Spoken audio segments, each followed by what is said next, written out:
The phone is on the kitchen counter, face up. It rings. You look at it. You don't pick it up. Your hand is 2 inches away, half on a coffee cup, and you don't move. You let it ring a second time, a third.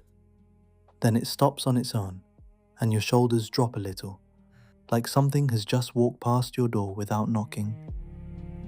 A few seconds later, you pick the phone up calmly, type, "Hey, sorry, just saw this, what's up?" and put it back down. You feel fine. You feel like you handled something.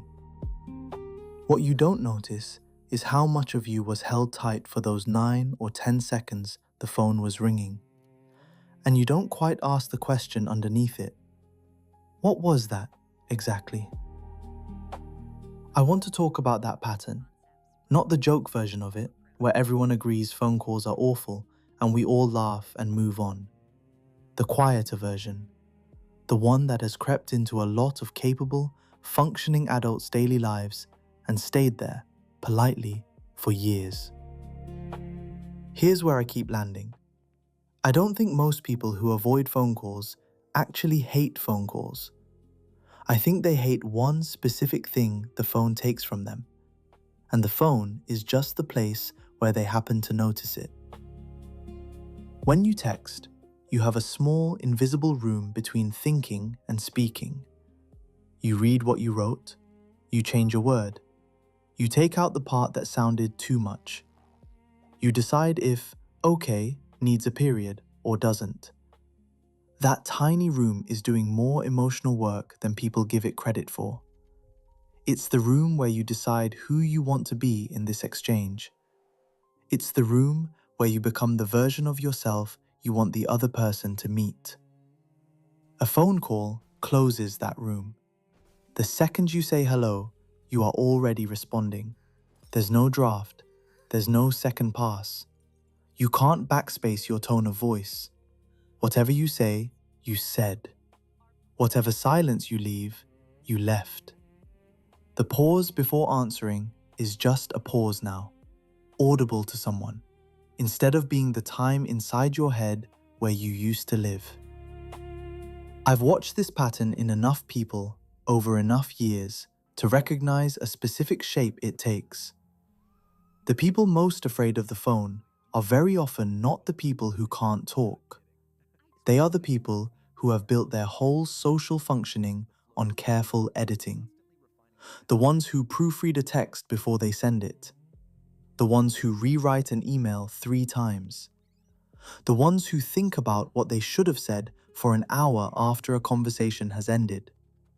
For them, the phone is not a communication tool. It is the one place where their main strategy doesn't work.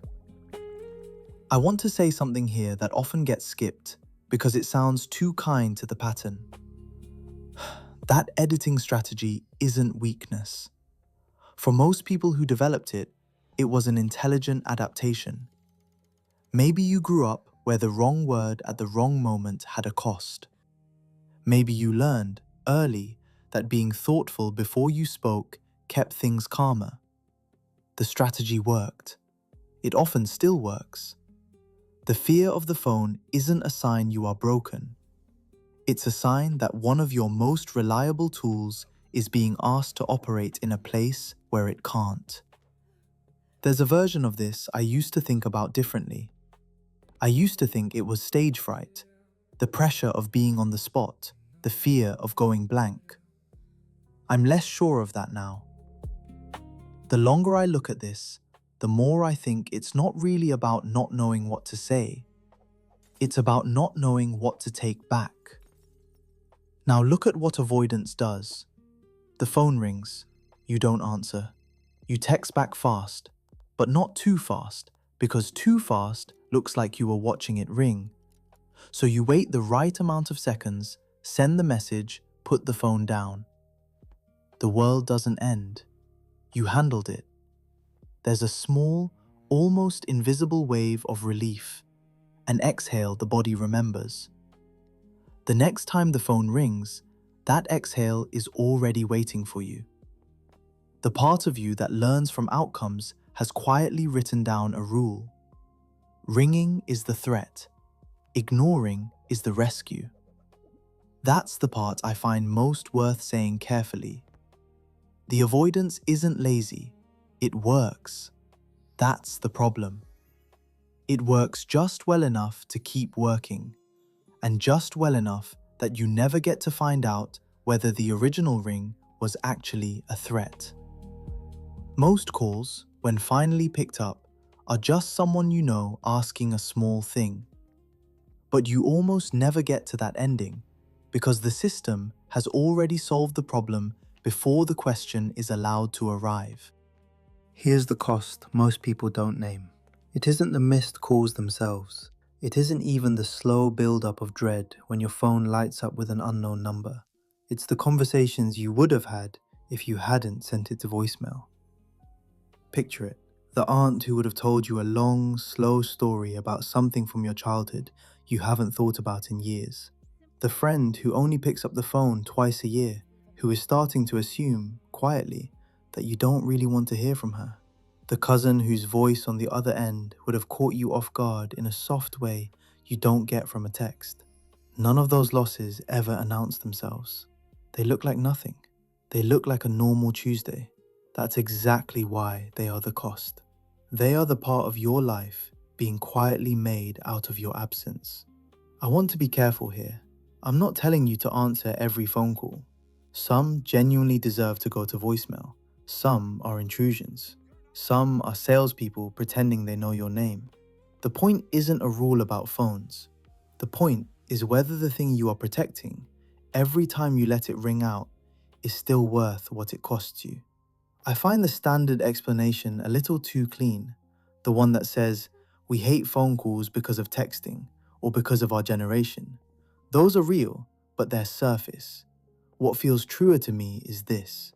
Some people have built a whole life around always being able to think before they speak.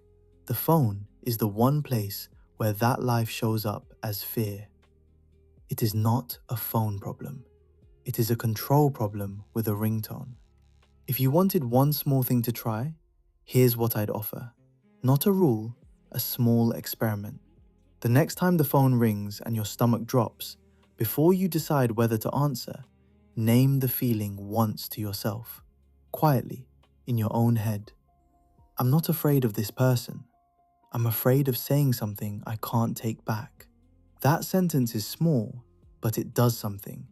It removes the call from the threat list and puts it back where it belongs, on the list of ordinary things you are allowed to do imperfectly. Because you will, by the way, say something you wish you'd said better, pause too long in the wrong place, laugh at the wrong moment. That is what real-time speech is. It is not a performance. It is the proof that you are actually in the room with another person, instead of holding up a perfectly edited version of yourself between you and them. I keep coming back to one thing. The reason the phone scares people is the same reason the phone still matters. There is no edit button on being known. And being known is what most of the texting is quietly trying to keep at a safe distance. If anything in this landed, you probably already know which call you've been not making.